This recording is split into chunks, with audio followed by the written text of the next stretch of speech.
பட்டியல் சமூகத்தில் உள் ஒதுக்கீடு இந்தியா முழுவதும் ஒரு முக்கியமான விவாத பொருளாக மாறியிருக்கிறது. ஆகஸ்ட் 1ஆம் தேதி உச்ச நீதிமன்றத்தின் 7 நீதிபதிகள் கொண்ட அமர்வு பட்டியல் சமூகத்தில் ஆர்டிகல் 341 சொல்லப்பட்ட பட்டியலில் உள்ள சாதிகளிடையே சப் கேட்டகரைசேஷன் உள் ஒதுக்கீடு செய்வதற்கு மாநில அரசுக்கு அதிகாரம் உள்ளது. அரசியல் சட்டப்படி உள் ஒதுக்கீடு செல்லும் என்று அளித்த தீர்ப்பு பல்வேறு விவாதங்களை சமூகத்திலே உருவாக்கி இருக்கிறது. அது முக்கியமா நம்ம கவனிக்க வேண்டிய விஷயம். முற்போக்கு சக்திகளிடையே, தலித் அமைப்புகளிடையே, தோழமை சக்திகளிடையே பார்ப்பனியத்துக்கு எதிராக ஓரணியில் திரள வேண்டிய பல்வேறு அமைப்புகள் இயக்கங்களிடையே மாறுபட்ட கருத்துக்களை உருவாக்கி இருக்கிறது. இப்ப பொது தளத்துல இதற்கான ஒரு சரியான உரையாடலை நாம் துவக்கினால்தான் நாம் ஒன்றிணைய முடியும். இப்ப சரியான உரையாடலின்படி ஒன்றிணைகிறது அப்படின்னா விஷயத்தை சரியா புரிஞ்சுக்கிறது.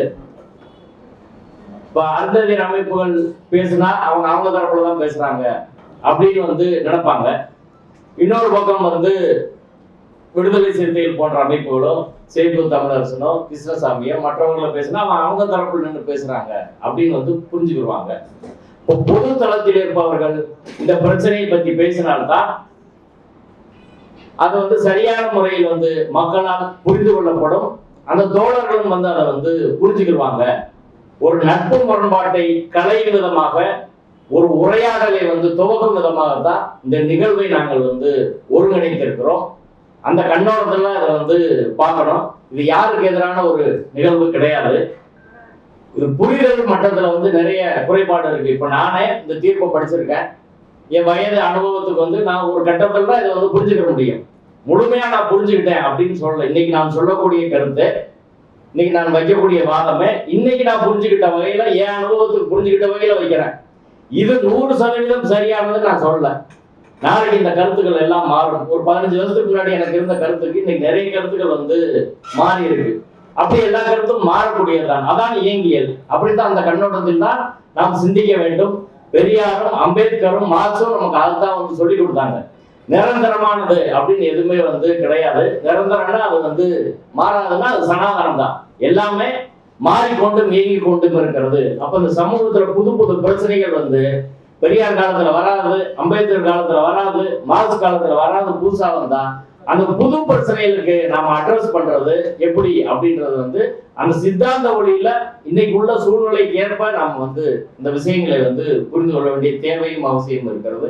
அந்த கண்ணோட்டத்தில் தான் இந்த நிகழ்வானது ஒருங்கிணைக்கப்பட்டு இருக்கிறது. அந்த அடிப்படையில எங்கள் கருத்துக்களை வைக்கிறோம். இது நான் உறுதியா சொல்லிட்டேன், இறுதியான கருத்தோ அப்படி இல்லை. இது டிபேட்டபிள் உரையாடல் தான். மறுபடியும் வேற கருத்து உள்ள தோழர்கள் அடுத்தடுத்து பேசலாம். ஒரே கூடத்துல அது முடிக்கணும்னு அவசியம் கிடையாது. அடுத்தடுத்து தொடர்ந்து பேசலாம். அறிவுஜீவிகள் மத்தியில இந்த விவாதம் பெரிய அளவில் கொண்டு போகப்படணும். அமைப்புகள் இயக்கங்கள் மத்தியில கொண்டு போகணும். ஏன்னா ஆனந்த் டெல்டும்ல இருந்து இங்க பிசிகாவின் பொதுச் செயலாளர் ரவிக்குமார் வரை பலரும் தமிழிலும் ஆங்கிலத்திலும் நிறைய கட்டுரைகள் இதற்கு எதிராக எழுதியிருக்கிறாங்க. ஆனா சாரமான விஷயங்கள் ஒண்ணுதான். அந்த இதெல்லாம் எப்படி பார்க்கறது? அதே போல இந்த சைடும் தோழர் அதிகமான் பேசியிருக்காரு, திருவள்ளுவன் பேசியிருக்காரு, ஜக்கைன் பேசி, இன்னும் நிறைய தோழர்கள் பேசியிருக்காங்க. கம்யூனிஸ்ட் கட்சியில இருந்து பேசியிருக்கிறாங்க, மதிவண்ணன் எழுதியிருக்கிறாரு. இப்படியான விவாதங்களும் இருக்குது. இப்ப இது ஒரு சரியான திசையில எப்படி புரிஞ்சுக்கிறது அப்படின்றதுக்கான ஒரு கூட்டம் தான் இந்த நிகழ்வு. இப்ப தீர்ப்பு எடுத்துக்கிட்டோம்னா 7 நீதிபதிகள் கொண்ட அமர்வு தீர்ப்பு கொடுத்துருக்கிறாங்க. தலைமை நீதிபதி சந்திரசூட், மனோஜ் மிஸ்ரா, இந்த 2 நீதிபதிகள் சேர்ந்து ஒரு தீர்ப்பு. அதுக்கப்புறம் நீதிபதி விக்ரம்நாத், கவாய், பங்கஜ் மிட்டல், சதீஷ் சந்திர சர்மா, இவர்கள் 4 பேரும் ஒரு லைன்ல எழுதியிருக்காங்க. கிட்டத்தட்ட ஒரு லைன்ல பெலா திருவே என்ற ஒரு நீதிபதி மட்டும் எதிராக வந்து சொல்லியிருக்காரு, இது வந்து பண்ணக்கூடாது அப்படின்னு எதிர்கருத்து வந்து வச்சிருக்கிறாங்க. 6 நீதிபதிகள் வந்து மெஜாரிட்டியா சொன்னதின் அடிப்படையில் வந்து உள்ஒதுக்கீடு செல்லும் அப்படின்னு சொல்லியிருக்கிறாங்க. இப்போ உள்ஒதுக்கீடு அப்படின்னா இப்ப தமிழ்நாட்டை எடுத்துக்கிட்டோம்னா, தமிழ்நாட்டில் கலைஞர் கொண்டு வந்த சட்டம் பட்டியல் சமூகத்துக்கு 18% ரிசர்வேஷன் இருக்கு.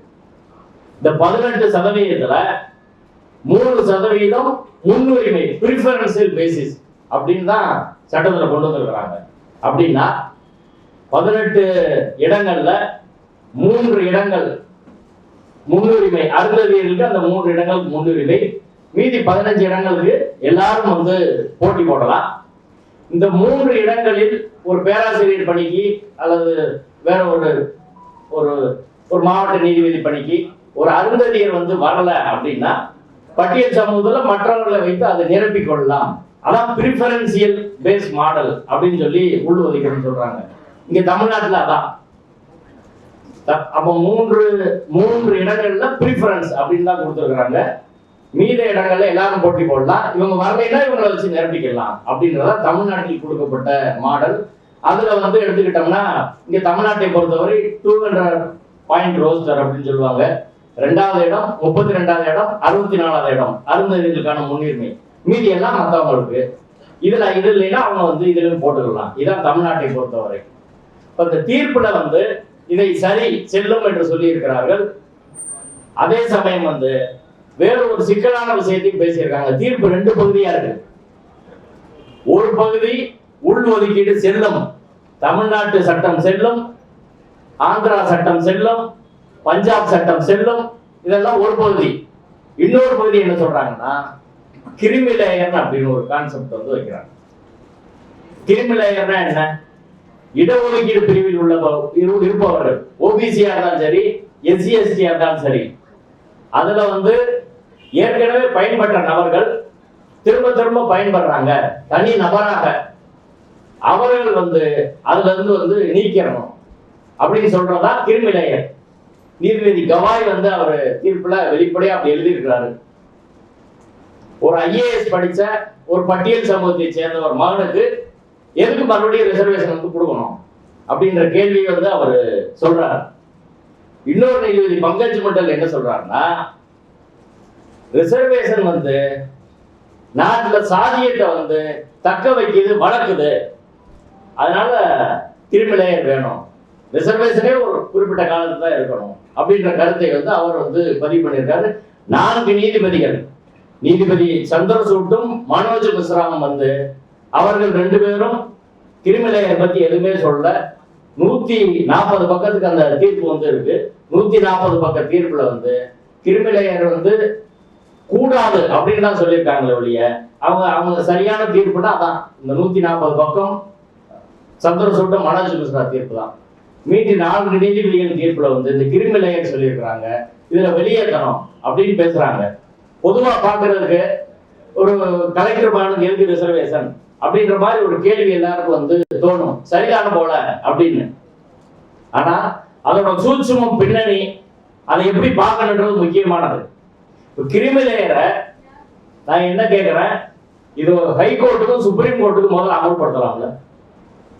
இந்தியாவில் இன்னைக்கு வரைக்கும் 1947 இருந்து இன்னைக்கு வரைக்கும் 350 குடும்பங்கள் மட்டும்தான் நீதித்துறையில ஆதிக்கம் செலுத்திக் கொண்டிருக்கிறார்கள். வெறும் 350 குடும்பம். உயர் நீதிமன்றங்கள்ல 50% நீதிபதிகளின் குடும்ப உறுப்பினர், அப்பா ஜட்ஜா இருந்தா மகன் ஜட்ஜு, இல்ல பேரன் ஜட்ஜு, மாமா ஜட்ஜு, இப்படி 50% பேர் உயர் நீதிமன்றத்துல நீதிபதிகளின் உறவினர்கள். உச்ச நீதிமன்றத்துல வந்து 33% பேர் நீதிபதிகளின் உறவினர்கள்.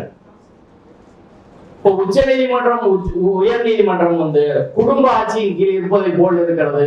ஒருத்தர் உயர் நீதிமன்றத்துக்கு நீதிபதியா வந்துட்டாருன்னா அவர் பையன் ஜுடிஷியரியே வரக்கூடாது அப்படின்னு கிரிமி லேயர் இம்போஸ் பண்ணலாமா? சுப்ரீம் கோர்ட்டுக்கு ஒருத்தர் வந்துட்டா அவர் பையன் ஜுடிஷியரிக்கு வரக்கூடாது அப்படின்னு சொல்லலாமா? இன்னைக்கு இருக்க தலைமை நீதிபதி சந்திரசூட் அவர்களுடைய அப்பா உச்ச நீதிமன்ற நீதிபதியா தலைமை நீதிபதியா இருந்தவர், அவர் மையம் இன்னைக்கு வந்திருக்கிறாரு. இப்படி ஏகப்பட்ட பேர் வந்திருக்கிறாங்க. இப்ப கிரிமி லேயர் வந்து எங்க இருந்து தொடங்குறது? ஏன் சுப்ரீம் கோர்ட் ஹைகோர்ட்ல இருந்து தொடங்கக்கூடாது? கிரிமினல் என்ற கான்செப்ட் எங்க இருக்கு? கான்ஸ்டிடியூஷன்ல இருக்கா? அது ஜுடிஷியரியா உருவாக்குற ஒரு கான்செப்ட். மண்டல் கமிஷன் வழக்குல இந்திரா சாணி வழக்கு என்று சொல்வார்கள். அந்த வழக்குல ஜுடிஷியரியா ஒண்ணு வந்து கொண்டு வரான். அது எங்க இருக்கு? யார் பேசினா? இந்த வழக்கிலும் கூட பட்டியல் சமூகத்துல உள்ஒதுக்கீடு செய்யலாமா? ஏற்கனவே சின்னையா பிவி சின்னையான்ற ஒரு வழக்கு இருக்கு. அந்த வழக்கு 5 நீதிபதிகள் கொண்ட அமர்வு தீர்ப்பு அப்படி செய்யக்கூடாதுன்னு சொல்லியிருக்காங்க. அது அந்த தீர்ப்பு சரியா தவறா? இதான் இந்த வழக்கில் வைக்கப்பட்ட வாதங்கள் பேசுனது. வழக்குல பேசாத ஒரு விஷயத்தை கிரிமினல் சொல்லி நீதிபதிகள் வந்து அப்படி எழுதுனா சட்ட மொழியில அதற்கு ஆபிட்டர் டிக்டா என்று சொல்வார்கள். அப்படின்னா வந்து வழக்குக்கு தொடர்புள்ளாத ஒரு விஷயத்த ஒரு ஒப்பீனியனை போற போக்குல நீதிபதிகள் வந்து சொல்லிட்டு போறது, அதற்கு எந்த சட்ட வலிமையும் கிடையாது. அதை இம்ப்ளிமெண்ட் பண்ண முடியாது, என்போர்ஸ் பண்ண கூடாது. போற போக்குல நீதிபதி இப்ப கேஸ்ல உள்ள கிரிமினல் விஷயம் வந்தா 2 தரப்புலையும் பாகம் வைக்கப்பட்டிருக்கும். அரசாங்க தரப்புலையும் சொல்லுவாங்க, நம்ம தரப்புலையும் சொல்லுவாங்க, எல்லா தரப்புலையும் பேசியிருப்பாங்க. கிரிமினலை பொறுத்தவரை இந்தியாவில் உள்ள எல்லா முற்போக்கு அமைப்புகளும் தலித் அமைப்புகளும் அதை எதுக்குதான் செய்யறாங்க. அது ஒன்றும் முரண்பாடே கிடையாது. யாருக்கு அது மாறுபாடான கருத்தே கிடையாது. கடுமையா ஏற்றிருப்பாங்க. ஆனா நீதிபதிகள் நேர்மையற்ற முறையில் நீதிமன்ற அறையில் அதை பத்தி பேசாம தீர்ப்புல மட்டும் அதை வந்து எழுதியிருக்கிறாங்க. இது கடும் கண்டனத்துக்குரியது. அந்த போர்ஷன்ன்றது வந்து நீக்கப்பட வேண்டியது. அதுல ஒன்றும் சந்தேகம் வந்து கிடையாது. 2வது பிரச்சனைக்கு வரும். அதான் ஒரு சிக்கலான ஒரு விஷயம், உள் ஒதுக்கீடு. உள் ஒதுக்கீடு இது இன்னைக்கு போற போக்குல உடனே அப்படி வந்துருச்சா? அப்படி கிடையாது. கிட்டத்தட்ட ஒரு 40 ஆண்டு கால போராட்டம், பல்வேறு இடங்கள்ல நடந்த போராட்டம். பஞ்சாப்ல வால்மீகி சமூகத்தை சேர்ந்தவர்கள் தொடர்ச்சியா போராடி 1975 வந்து சட்டம் வருது. அங்க 12% வந்து 2 சாதிகள் வந்து பிரிச்சு வந்து கொடுக்குறாங்க. அடுத்து ஆந்திராவில் மாலா மாதிகா 2 சாதிகள் இருக்கிறாங்க. இதுல மாலா சாதியை சேர்ந்தவர்கள் எண்ணிக்கையில் ஒப்பீட்டளவில் மாதிகா சாதியை சேர்ந்தவங்களோட கம்மியா இருக்காங்க. இவங்க ஒரு 36 லட்சம் இருந்தா இவங்க ஒரு 30-32 லட்சம் இருக்காங்க. 4-5 லட்சம் டிஃபரன்ஸ் இருக்கு. ஆனா மாலா சாதியை சேர்ந்தவர்கள் நெசவு தொழில், காவல் பணி செய்யறவங்க. மாதியா சாதியை சேர்ந்தவர்கள் வந்து துப்புரவு துணி, அதே போல தோல் பதனிடுறது, தோல் சம்பந்தமான வேலைகளை வந்து செய்யறவங்க. இந்த 2 பேருக்குமான சமூக பொருளாதார நிலைமை என்பது வேற வேறையா இருக்கு. அரசு நிர்வாகத்துல மாலா சாதியை சேர்ந்தவர்கள் எண்ணிக்கையில் குறைவா இருந்து அரசு நிர்வாகத்துல அதிகமா இருக்காங்க. மாதியா சாதியை சேர்ந்தவர்கள் எண்ணிக்கையில் அதிகமா இருந்தாலும் அரசு நிர்வாகத்துல வந்து குறைவா இருக்கிறாங்க. இடஒதுக்கீடு கான்செப்ட் என்ன? இடஒதுக்கீடோட அடிப்படை என்ன? யாருக்காவது சலுகை கொடுக்கறதா? அப்படி கிடையாது. இடஒதுக்கீடோட அடிப்படை கான்செப்ட் அரசு நிர்வாகத்தில் எல்லோருக்கும் பிரதிநிதித்துவம், ஈக்குவல் ரெப்ரசன்டேஷன் அப்படின்றதா இடஒதுக்கீடோட அடிப்படை கான்செப்ட். அது வரிமொழிப்பு திட்டம் கிடையாது. ஏன் எல்லாருக்கும் அங்க இல்ல? காலகாலமாக மன்னராட்சி காலத்திலிருந்து இன்னைக்கு வரைக்கும் குறிப்பிட்ட சில மேல்தட்டு சாதியை சேர்ந்தவர்கள் தான் அரசு நிர்வாகத்தில் முழுக்க இருக்கிறாங்க. அவர்கள் தான் கீழ்த்தட்டு சாதிகளை சேர்ந்தவர்களையும் சேர்த்து ரெப்ரசன்ட் பண்றாங்க. இப்ப மற்ற மக்கள் எல்லாம் கேட்கிறாங்க, எங்களை எவ்வளவு காலத்துக்கு நீயே எங்களை பிரதிநிதித்துவப்படுத்துவ, ஏன் என்னையே நான் பிரதிநிதித்துவப்படுத்த கூடாது என்ற அடிப்படையில் தான் அம்பேத்கரும் பெரியாரும் எல்லாரும் முன் வச்சு அதற்கு பிறகுதான் இந்த விஷயங்கள்லாம் வந்து வருது. இப்ப இடஒதுக்கீடுன்ற அடிப்படை கான்செப்ட் என்னன்னா, எல்லாருக்கும் அரசு நிர்வாகத்தில் பிரதிநிதித்துவம், எல்லாருக்குமான அரசாணா எல்லாருக்கும் இருக்கணும். அந்த பிரதிநிதித்துவம், அந்த ரெப்ரசன்டேஷன் என்பது வெறும் நியூமெரிக்கல் இல்ல, எண்ணிக்கையில் இல்ல, எஃபெக்டிவா இருக்கணும். மேல இருந்து கீழே வரை. இப்ப சில கணக்குகள் வந்து சொல்லுவாங்க, குரூப் 4, குரூப் 3, 4 அதுல மட்டும் மற்ற சூத்திர பஞ்சமர்கள் வந்து நிறைய இருப்பாங்க. உடல் உழைப்பு அதுல வந்து பஞ்சமர்கள் நிறைய இருப்பாங்க. சேவை தொழில கிழக்கு வரையிலான விஷயங்கள்ல சூத்திரர்கள் நிறைய இருப்பாங்க மனு தர்ம அடிப்படையில. அதை பார்த்து எண்ணிக்கையில இவங்க நிறைய இருக்கிறாங்க அப்படின்னு சொல்ல முடியுமான்னா, உச்ச நீதிமன்றம் இந்த வழக்குல கராரா அதை மறுக்கிறாங்க. ரெப்ரசன்டேஷன் பிரதிநிதித்துவம்னா எஃபெக்டிவ் ரெப்ரசன்டேஷன், மேல இருந்து கீழே வரை. இங்க ஒரு கிளர்க் வேலையில் தொடங்கி ஐஏஎஸ் வரை, வைஸ் சான்சலர் வரை, பேராசிரியர் வரை எல்லாத்துலயும் வந்து எல்லாருக்கும் வந்து பிரதிநிதித்துவம் இருக்கணும். அதான் எஃபெக்டிவ் ரெப்ரசன்டேஷன். அதுதான் ரிசர்வேஷன் வந்து வலியுறுத்தது. அதான் ஆர்டிகல் 14 வலியுறுத்துது என்ற வகையில் தான் உச்ச நீதிமன்றம் அதை சொல்லியிருக்கு.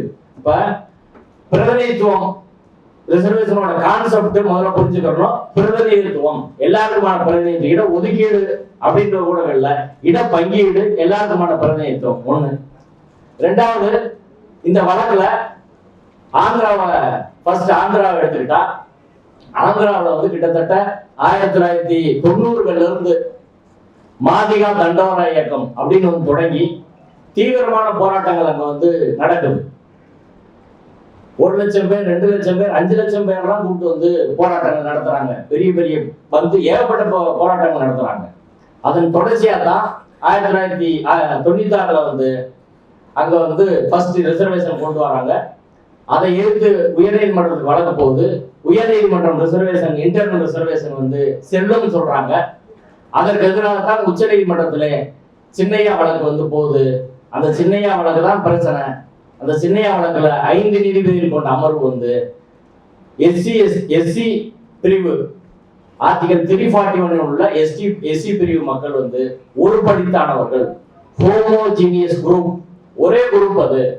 அதை சப் கிளாஸ் நீங்க பண்ண முடியாது. அதற்கான அதிகாரம் என்பது பாராளுமன்றத்துக்கு இருக்கிறது, ஒன்றிய அரசுக்கு தான் இருக்குது, மாநில அரசுக்கு இல்லைன்னு சொல்லி அதை ரத்து செய்தார்கள். தமிழ்நாட்டுல கலைஞர் ஆட்சி காலத்துல 2008-09 சட்டம் வந்து கொண்டு வந்து அதற்கு பிறகு உச்ச நீதிமன்றத்துக்கு அந்த வழக்கு வந்து போகுது. 3 நீதிபதி அமர்வுகள் போகிற போது அருண் மிஸ்ரா தலைமையிலான அமர்வுல தான் இதை கேட்டு அந்த சின்னையா வழக்கு அரசியல் சட்டப்படி சரியானதா அப்படின்னு கேட்டு அதுல சிக்கல் இருக்குன்னு கருதி 7 நீதிபதிகள் கொண்ட அமர்வுக்கு வந்து மாத்துறாங்க. அந்த வழக்கு தான் இப்ப வந்து நிக்குது. அதுல பஞ்சாப்ல போடப்பட்ட அந்த சட்டம் வந்து அதையும் வந்து சின்னையா வழக்கு வச்சு ரத்து பண்ணிட்டாங்க. அதற்கு மேல பஞ்சாப் கவர்மெண்ட் ஒரு ஆக்ட் போடுறாங்க. அதையும் நீதிமன்றம் ரத்து செய்து அதை எதிர்த்து உச்ச நீதிமன்றத்துக்கு வராங்க. அந்த வழக்கு இந்த வழக்கு எல்லாம் சேர்ந்தா உச்ச நீதிமன்றத்துல வந்து முடிவாயிருக்கு. இந்த வழக்கை தமிழ்நாட்டை பொறுத்தவரை அருந்ததியர் சமூக அமைப்புகள் 1984-85 இருந்து இந்த பிரச்சனைக்கு வந்து ஃபைட் பண்றாங்க. யங் யூனியன் லீக் அது மாதிரி ஒரு ஆர்கனைசேஷன் வச்சு ஃபர்ஸ்ட் அதை வந்து இது பண்றாங்க. அப்புறம் கல்யாண சுந்தரம், தோழர் அதிகமான இப்படி பலரும் வந்து தொடர்ச்சியாக பல்வேறு போராட்டங்கள். அப்புறம் சிபிஎம் வந்து சென்னையில ஒரு 25,000-30,000 பேரை கூட்டு வந்து மாநாடு, ஊர்வலம், இப்படி இது பேர் வேணா விடுபட்டிருக்கலாம். ஆனா நேரம் கருதி அதை நான் சொல்றேன். ஏராளமான போராட்டங்கள் அதுல வந்து நடந்துச்சு. அந்த போராட்டங்கள் எல்லாம் நடந்து அதற்கு பிறகுதான் கலைஞர் வந்து உள் ஒதுக்கீடு எல்லாரையும் கூட்டு பேசி அனைத்து கட்சி கூட்டத்துல வச்சு கொடுக்குறாங்க. இப்படி பல படிகளை கடந்து வந்துதான் இந்த பிரச்சனை வந்து வந்திருக்குது. இப்போ போற போக்குல இது வந்து நடந்ததெல்லாம் வந்ததில்ல. இந்த பிரச்சனைக்குள்ள இறங்கி படிச்சாதான் விஷயங்கள் வந்து தெரியுது. இன்னைக்கு காலையில வந்து நான் பிசப் ஹவுஸ்ல ஒரு நிகழ்ச்சிக்கு போயிருந்தேன். தமிழ்நாட்டுல குறிப்பா மதுரை இந்த பகுதி மற்ற பகுதியெல்லாம் நாடோடியா இருக்கக்கூடிய பழங்குடிகளை சேர்ந்தவர்கள் அவங்க பிரச்சனை சம்பந்தமா ஒரு மீட்டிங். அந்த மீட்டிங்ல வந்து அவங்க பிரச்சனையை சொல்றாங்க. ஒருத்தர் சொல்றாரு, அவர் வந்து மகனுக்கு ஸ்கூல்ல சேர்க்க போறபோது ஜாதி என்னன்னு கேட்கிறாங்க. கலை கூத்தாடின்னு சொல்றாரு. நாடோடி இருக்க கலை கூத்தாடி லிஸ்ட்ல பார்த்துட்டு கலை கூத்தாடின்னு ஒரு சாதியே கிடையாது, உன்னை எந்த சாதியில சேர்க்கறதுன்னு சொல்றாங்க. அவங்களுக்கு சாதியே இல்லை. என்ன சாதின்னா அவங்களுக்கு வந்து தெரியல, அந்த லிஸ்ட்ல இல்ல. அப்படி ஒரு பிரச்சனை. இன்னொரு பக்கம் பார்த்தா அவங்க எல்லாருமே ட்ரைப்ஸ் அப்படின்னு சொல்றாங்க. ஆனா அரசாங்கம் என்ன சொல்றது, நீ ட்ரைப்ஸ்னா மலையில தான் இருக்கணும். நாடோடின்றது வந்து நாங்க எப்படி வந்து எடுத்துக்கிற முடியும் அப்படின்னு பர்த் சர்டிபிகேட்ல ஜாதி சர்டிபிகேட் வாங்க முடியல. அப்படி வாங்கினாலும் வந்து நிறைய பேர் ஃபோர்ஜரி பண்ணி வேற ஆள் எஸ்டி சர்டிபிகேட் வாங்கிட்டு போயிடலாம். சுடுகாடுல ஒரு அங்க வந்தவர் ஒருத்தர் பேசினாரு, இறந்துட்டாங்க வீட்டுல புதைக்கணும், அவங்களுக்கும் சுடுகாடு கிடையாது, வேற ஜாதிக்காரர் அந்த சுடுகாட்டை விட மாட்டான். இப்ப படிநிலை சாதி அமைப்புல ஏராளமான பிரச்சனைகள் வந்து மக்களுக்கு வந்து இருக்குது. அது பொது சமூகம் பெரிய அளவில் வந்து அதை கண்டுக்கறல. சம்பந்தப்பட்டவர் அந்த பிரச்சனையை எடுத்துட்டு வரும்போது தான் அந்த பிரச்சனை பொது சமூகத்துக்கு வெளியில வந்து எல்லாரும் கவனிக்கப்படுவதாக மாறுகிறது. அந்த வகையில் அருந்ததியர் சமூக அமைப்புகள் மற்ற முற்போக்கு அமைப்புகளும் இணைந்து இந்த பிரச்சனையை வந்து அரசியல் அரங்கத்துக்கு கொண்டு வந்து இன்னைக்கு ஒரு குறிப்பிடத்தக்க கட்டத்தை வந்து அடைஞ்சிருக்குது. அதனால ஏராளமான நபர்களுக்கு பலன் வந்திருக்கிறது. ஒரு குறிப்பிடத்தக்க வரலாற்று நிகழ்வு அப்படின்னு தான் இதை வந்து நம்ம பார்க்க வேண்டியது. அடுத்த தீர்ப்புல வந்து வைக்கப்பட்ட வாதங்கள் அப்படின்னு எடுத்துக்கிட்டா அவங்க என்ன சொல்றாங்கன்னா, ஆர்டிகல் 341 படி பட்டியல் சமூகம் என்பது ஏற்கனவே ஒரு குரூப்பா வகைப்படுத்தப்பட்டாங்க. என்ன அடிப்படையில? அன்டச்சபிலிட்டி அப்படின்றத பேஸா வச்சு அப்படி பண்ணிட்டாங்க. அது வந்து ஒரு ஹோமோஜீனியஸ் குரூப். அதை மாற்றுவதற்கான அதிகாரம் வந்து மாநில அரசு கிடையாது. ஹோமோஜீனியஸ் குரூப்னு சொல்றாங்க. உச்ச நீதிமன்றம் அதை எடுத்துட்டு ஆய்வு பண்றாங்க. ஒரு படித்தான குழுவா அவங்க அப்படின்னு. அதுல சில விவரங்களை வந்து உச்ச நீதிமன்றம் சொல்றாங்க. குஜராத்ல ஒரு ஆய்வு பண்ணி ஒரு ரிப்போர்ட் போடுறாங்க. 1539 கிராமங்கள்ல வந்து ஆய்வு பண்றாங்க. ஆய்வு பண்ற போது அதுல பெரும்பாலான கிராமங்கள்ல உயர் ஜாதி தலித்து, தாழ்ந்த ஜாதி தலித்து அப்படின்னு இருக்கிறாங்க. நிறைய எங்கேயுமே வந்து பொது சுடுகாடு கிடையாது. 12% கிராமங்கள்ல தண்ணி கூட வாங்கி குடிக்க மாட்டாங்க. 94% கிராமங்களும் சுடுகாடு வந்து பொதுவுல கிடையாது.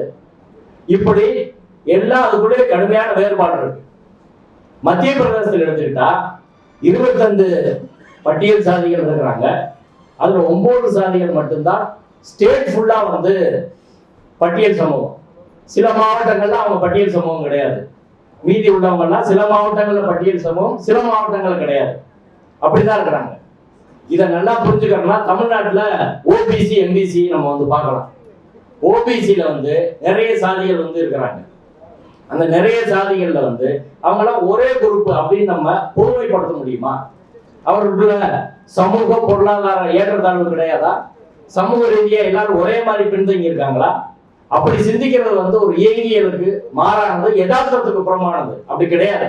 ஓபிசி குரூப்ல எடுத்துக்கிட்டா ரெட்டியாரு, செட்டியாரு, கவுண்டரு, நாயுடு, பிள்ளைமாரு இவங்கெல்லாம் ஓரளவு படிச்சு முன்னேறி இருக்கவங்க. அதே சமயம் பிரமல கல்லரு, கொட்டை கோட்டை மரவர், வண்ணார் சமூகத்தை சேர்ந்தவர்கள், கல்வொட்டர், இப்படி பல சமூகத்தை சேர்ந்தவங்க இருக்கிறாங்க. அவர்கள் எல்லாம் ரொம்ப பின்தங்கி இருக்கவங்க. இவங்க 2 பேரும் ரேஸ்ல ஒரே மாதிரி ஓட விட சொல்லுங்க. எல்லாம் ஓபிசி தான். ஓபிசிக்குள்ள நீங்க எதுக்கு வந்து இப்படி பிரிவினை வந்து உண்டு பண்றீங்க அப்படின்னு கேட்டா அந்த வாதம் பொருந்துமா? இன்னைக்கு தோழர் ரவிக்குமார் அதை தான் கேட்கிறாரு. எஸ்சிக்குள்ள நீங்க வந்து பிரிவினை உண்டு பண்றீங்க அப்படின்னு. இது எப்படி பிரிவினை ஆகும்? ஓபிசில இருந்து பிரிச்சு எம்பிசின்னு ஒரு பிரிவு கொண்டு வந்து அவங்களுக்கு 20% இடஒதுக்கீடு கொடுத்ததுனால இன்னைக்கு அவங்க எல்லாம் வர்றாங்க. இல்லைன்னா எப்படி வருவாங்க சொல்லுங்க? அதே போல இஸ்லாமியர்கள் சமூக ரீதியா, கல்வி ரீதியா பின்தங்கியவர்கள் சொல்லி அவங்க சச்சார் கமிட்டியிலும் சொல்றாங்க. தமிழ்நாட்டில் 3.5% இடஒதுக்கீடு, அவர்களுக்கு தனி இடஒதுக்கீடு இருக்கு, செப்பரேட் கோட்டா. இங்க அருந்ததியர்களும் பிரிஃபரன்ஸ் கோட்டா. முஸ்லீமை பொறுத்தவரை வந்து செப்பரேட் கோட்டா, அவங்களை மட்டும்தான் ஃபுல் பண்ணணும் அப்படி கொடுத்துருக்காங்க. எப்படி வந்து ஓபிசில இருந்து நீங்க முஸ்லீம் மட்டும் பிரிச்சு இப்படி கொடுப்பீங்க? இது இந்த ஒற்றுமையை சீர்குலைக்காதா அப்படின்னு பேச முடியுமா சொல்லுங்க? அப்ப ரிசர்வேஷனோட கான்செப்ட் என்ன? சமூகத்துல கீழ்நிலையில் இருக்கவனும் வந்து வரணும், அவனுக்கு சமமான வாய்ப்பு கொடுக்கணும் அப்படின்றதான் ரிசர்வேஷனோட கான்செப்ட். அம்பேத்கர் அதான் சொல்லுவாரு. அப்படி இருக்கிற போது அவனை வந்து நீங்க கை தூக்கி விடக்கூடாது, அவன் மேல வரக்கூடாது, எல்லாரும் ஒண்ணு அப்படின்னா அது யதார்த்தத்தில் நீங்க அப்படி பொருத்துமான்னு சொல்லுங்க. நீங்க தமிழ்நாட்டிலே எடுத்துக்கங்க. நாங்க ஒரு 2-3 மாசத்துக்கு முன்னாடி இங்க அருப்புக்கோட்டை பக்கத்துல அழகேந்திரன் ஒரு பையன், அருந்ததியர் சமூகத்தை சேர்ந்த பையன், பல்லர் சமூகத்தை சேர்ந்த ஒரு பொண்ணை வந்து லவ் பண்றான். அவன் லவ் பண்ணதுக்காக அவன் தாய் மாமையும் குடும்பத்தாளர்கள் எல்லாம் சேர்ந்து இன்னும் 4 பேர் வந்து எல்லாத்தையும் சேர்த்துக்கிட்டு அந்த பையனை வந்து வீட்டுல இருந்து கூப்பிட்டு போய், பழகின பையன் தான், ஒரே ஊர்ல பழகின பையன், கூப்பிட்டு போய் ஒரு கொஞ்சம் சில கிலோமீட்டர் தாண்டி கொண்டு போய் ஒரு கம்மாய்க்குள்ள வச்சு கொடூரமா அடிச்சு சித்திரவதை பண்ணி தலையை தனியா வெட்டி எடுத்து மர்டர் பண்ணி வந்து போட்டாங்க. அந்த வழக்கில் நாங்க தொடர்கள் எல்லா அமைப்புகளும் சேர்ந்து இறங்கி அதில் வந்து வேலை செஞ்சுட்டு இருக்கோம். பெயில் வர விடாமல் குண்டாசெல்லாம் போட வச்சு வந்து செஞ்சுட்டு இருக்கோம். தமிழ் புலிகள் தோழர் தான் அதில் வந்து ஃபுல்லா இறங்கி வேலை செய்யறாங்க. இப்ப இதுல என்ன நடக்குது? இப்படி ஒரு தீண்டாமை என்பது உள்ளுக்குள்ள இருக்குதா இல்லையா? ஏதாவது அந்த மக்களுக்கு இப்ப அவங்க அம்மா வர்றாங்க, வழக்குக்கு வர்றாங்க, இல்ல நாங்க கோர்ட்ல போய் நிறுத்துறோம். எதனால அந்த பையன், அந்த தாயோட மகன் எதனால கொல்லப்பட்டான்?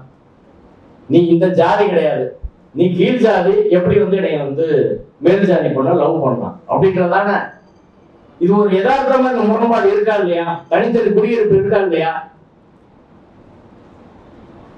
பல ஊர்கள்ல வந்து அவங்க அது மாதிரி சொல்றதை நம்ம வந்து பார்த்துருக்கிறோம்.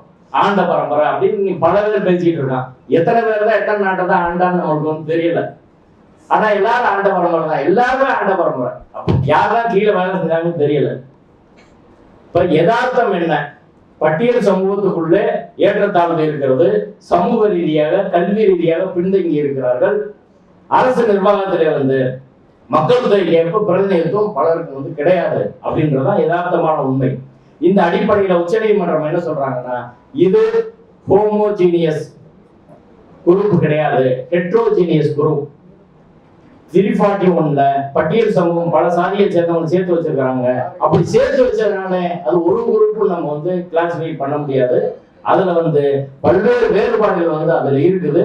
இதை புரிஞ்சுக்கணும் என்ற அடிப்படையில ஒரு முதல் தீர்வா என்ன சொல்றாங்கன்னா, அந்த 341 உள்ள குரூப் வந்து அது ஹோமோஜீனியஸ் கிடையாது, ஒரு படித்தான குழு கிடையாது, ஹெட்ரோஜீனியஸ் பல படித்தானவர்கள் அதுல வந்து இருக்கிறாங்க அப்படின்றது ஒரு விஷயமா சொல்றாங்க. ரெண்டாவது இவங்க வைக்கிற வாதம், இதுல இருந்து யாரையும் நீக்குவதற்கு ஆர்டிகல் 341ல பட்டியல் சமூகம் யாராலும் சொல்லியிருக்கிறாங்க. இது வெள்ளக்காரன் காலத்துல இருந்து அப்படியே வருது. இதை நீக்குவதற்கான சேர்ப்பதற்கான அதிகாரம் பாராளுமன்றத்தில் தான் இருக்குது. மாநில அரசுக்கு வந்து கூடாது. இப்ப இவங்க செஞ்சிருக்கிறது வந்து குறிப்பிட்ட சில சாதிகளை நீக்குகிறார்கள் அப்படின்னு வந்து வாதத்தை வந்து வைக்கிறாங்க. குறிப்பா வந்து தோழர் ரவிக்குமார் வந்து உச்ச நீதிமன்றத்தின் தீர்ப்பும் இடஒதுக்கீட்டின் மீதான தாக்குதலும் அப்படின்னு ஒரு நூலை வந்து போட்டிருக்கிறாங்க. அதுல அவர் வந்து சில விஷயங்கள் சொல்றார். இந்த தீர்ப்பு வந்து இடஒதுக்கீட்டின் மீது தொடுக்கப்பட்டிருக்கும் தாக்குதல் என்று SC ST மக்கள் கருதுகின்றனர். ஆனா எல்லாருமான்னு தெரியல. SC ST சாதிகளை கூர்படுத்துவதற்கு பொருளாதார அளவுகோலையே உச்ச நீதிமன்றம் இந்த தீர்ப்பில் பயன்படுத்தியுள்ளது.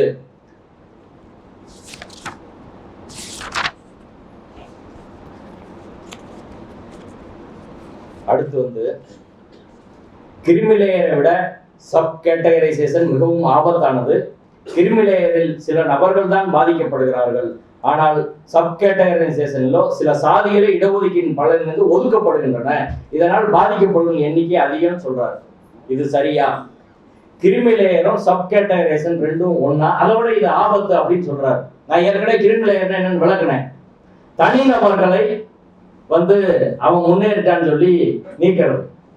ஆனா இங்க வந்து கல்வி ரீதியாக சமூக ரீதியாக பின்தங்கியவர்கள் அரசு நிர்வாகத்துல போதிய பிரதிநிதித்துவம் இல்லாதவங்களுக்கு பிரதிநிதித்துவம் கொடுக்கிறது. இது ரெண்டும் எப்படி ஒண்ணாகும்?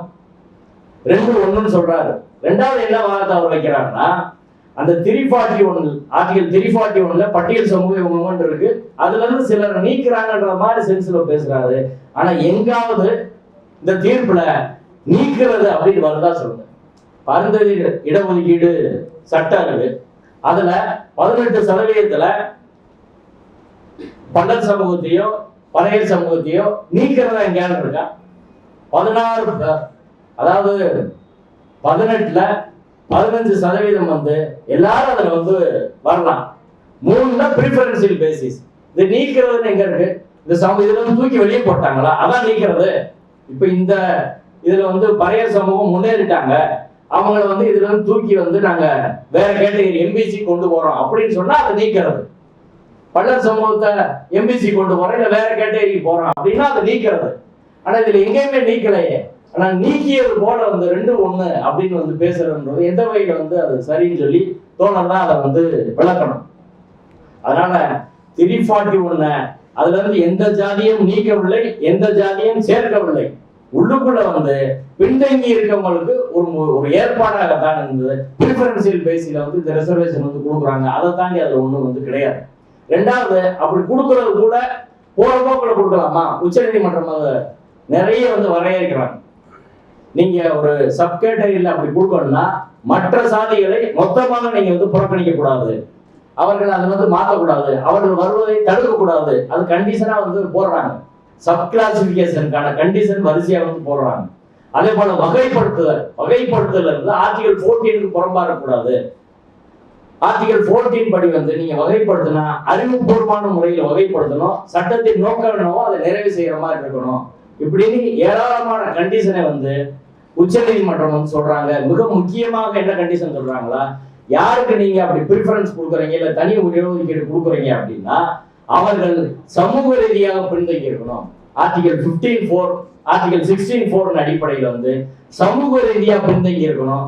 சமூக ரீதியா பின்தங்கினா தான் அவங்க கல்வியிலும் பின்தங்குவார்கள். சமூக ரீதியா பின்தங்கிறது ஒரு முன்னிபந்தனை. இரண்டாவது, அரசு நிர்வாகத்தில் போதிய பங்கீடு உங்களுக்கு வந்து இல்ல அப்படின்றது இன்னொரு நிபந்தனை. அந்த அடிப்படையில் தான் இப்போ வன்னியருக்கு கோட்டா கொடுத்தாங்க 10.5%. அதை நீதிமன்றம் ரத்து செஞ்சு. எப்படி ரத்து பண்ணாங்க? டேட்டா கிடையாது, எந்த விவரங்களும் கிடையாது. இவங்க வந்து ரொம்ப பின்தங்கி இருக்காங்க, அரசு நிர்வாகத்தில் இவ்வளவுதான் இருக்கிறாங்க அப்படிங்கிற டேட்டா எங்கேயுமே கிடையாது. அதனால நீதிமன்றம் அதை வந்து ரத்து பண்ணிச்சு. டேட்டா இல்லாதனாலதான் ரத்து பண்ணிச்சு. அதே சமயம் இங்க பொறுத்தவரை வந்து எஸ்சி பட்டியலை பொறுத்தவரை இன்னொரு விவாதத்தை பொதுவாக வைக்கிறாங்க. மக்கள் தொகை கணக்கெடுப்பு முழுமையா இல்லாம, முழுமையான டேட்டா இல்லாம இது எப்படி செய்ய முடியும்? முழுமையா சாதிவாரி கணக்கெடுப்பு நடத்துவது வந்து ரொம்ப அவசியமான ஒன்று. எல்லாரும் அதை நம்ம ஆதரிக்கிறோம், வரவேற்கிறோம், செய்யணும்னு சொல்லி போராடுறோம். அதே சமயம் இன்னைக்குள்ள நிலைமைக்கு என்னன்னா, 1931 இருந்து ஒவ்வொரு 10 ஆண்டுகளுக்கு ஒரு முறை மக்கள் தொகை கணக்கெடுப்பு எடுக்கப்படுகிறது. அதுல எல்லா கணக்கெடுப்புலையும் வந்து பட்டியல் சமூகத்தை மட்டும் வந்து ஜாதி கேட்பாங்க. பட்டியல் சமூகத்தை மட்டும் ஜாதி, உட்சாதியும் கேட்பாங்க. எல்லா மக்கள் தொகை கணக்கெடுப்பும் ஓபிசியை பொறுத்தவரை கேட்கறது கிடையாது. ஓபிசி வந்து இதுவரை ஜாதியா அவங்க வந்து எங்கேயுமே டேட்டா கிடையாது. ஆனால் எஸ்சி எஸ்டியை பொறுத்தவரை என் பட்டியல் சமூகமான்னு கேட்பாங்க. அதுல உட்சாதி எந்த சாதின்னு கேட்பாங்க. இந்த தகவல் எல்லாம் தொகுத்து ஒன்றிய அரசு இவர்கள் நிலை என்ன அப்படின்னு சொல்லி நிறைய டேட்டாஸ் வெளியிட்டு இருக்கிறாங்க.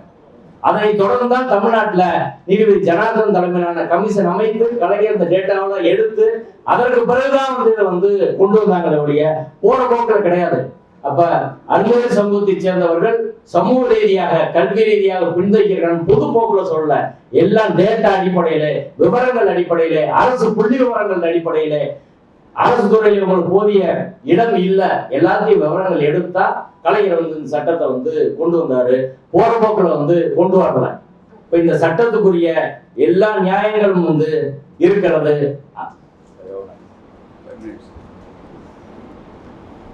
இப்ப இந்த கண்ணோட்டத்தில் தான் இதை வந்து நம்ம புரிஞ்சுக்கணும். இன்னொரு வாதத்தை வைக்கிறாங்க,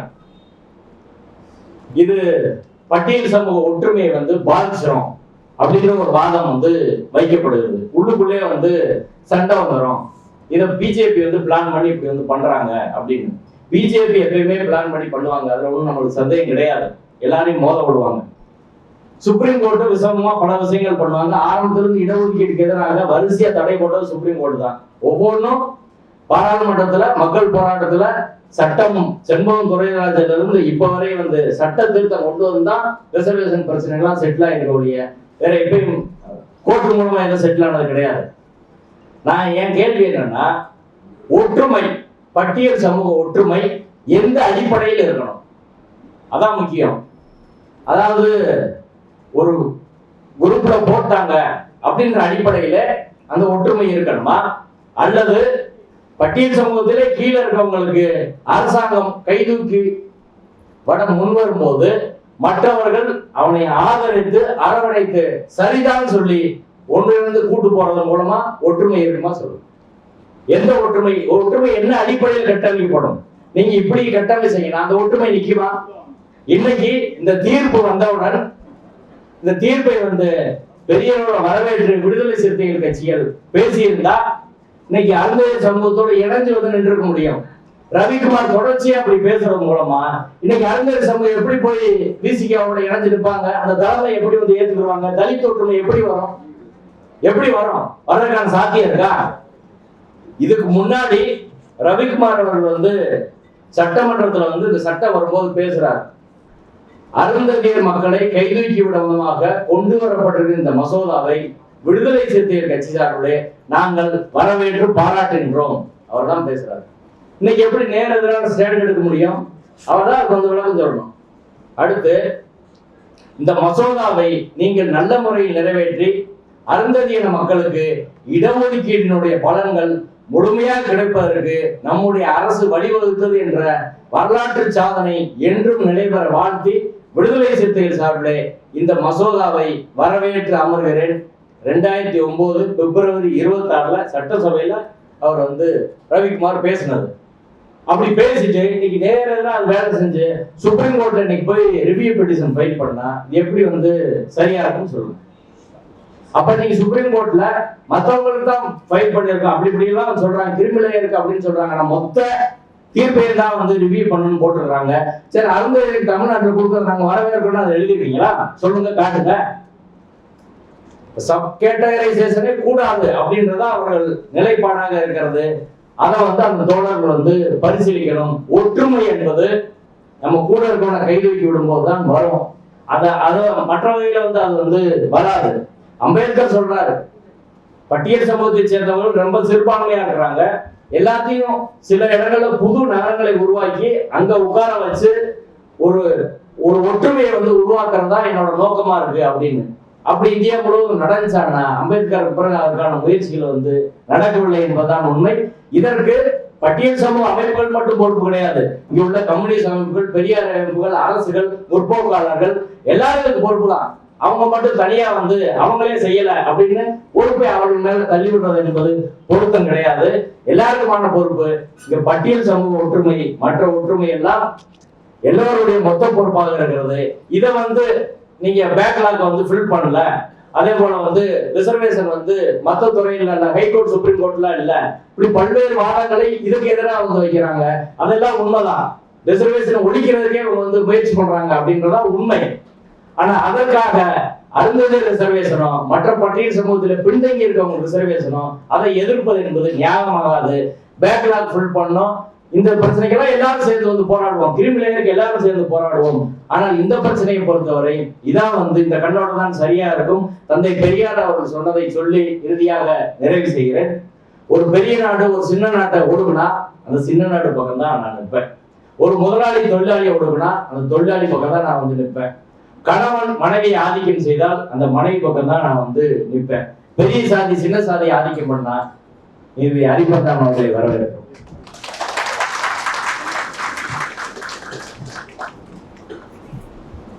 யார் ஒடுக்கப்படுகிறார்களோ அவர்கள் பக்கம்தான் நிற்போம் என்று தந்தை பெரியார் சொன்னாரு. அப்ப எப்பவுமே ஆதிக்கத்தை எதிர்ப்பது அப்படின்றதுதான் சரியானது. அதே சமயம் விடுதலை சிறுத்தை கட்சி தோழர்களோடு பகைமையா இந்த பிரச்சனையை பார்க்க வேண்டியதில்லை, ஒடுபாவி இருப்பு இப்படி எல்லாம் செய்ய வேண்டியதில்லை. இது அரசியல் ரீதியாக ஒரு சர்க்கிள் அப்படின்னு நம்ம புரிஞ்சுக்கலாம். ஏன்னா அடிப்படையில் ஒரு பிரச்சனை எங்க இருக்குதுன்னா, நீங்க கட்சியோட ஓட் பேஸ் நிர்வாகிகள் எல்லாமே ஒரு குறிப்பிட்ட சமூகத்தில் நிறைய பேர் இருந்தாங்கன்னு வைங்க, அவங்க கோரிக்கைக்கு செவி சாய்க்கிறது வேற வழி இல்லாம இருக்கக்கூடிய ஒரு நிர்பந்தம் வரும். நாளைக்கு அருந்ததியர் சமூகத்துக்கு அந்த பிரச்சனை வரும். அப்படி வரும்போது அருந்ததியர் கீழே புதரவண்ணார் சாதிக்கு முன்னுரிமை கொடுக்க கூடாதுன்னு சொல்லி அவர்கள் சொன்னாலும் புதரவண்ணார் சாதி பக்கம் நிற்பதுதான் அறம், நேர்மை, நியாயம். அந்த அடிப்படையில் நாம் கலந்து நிற்போம். நன்றி.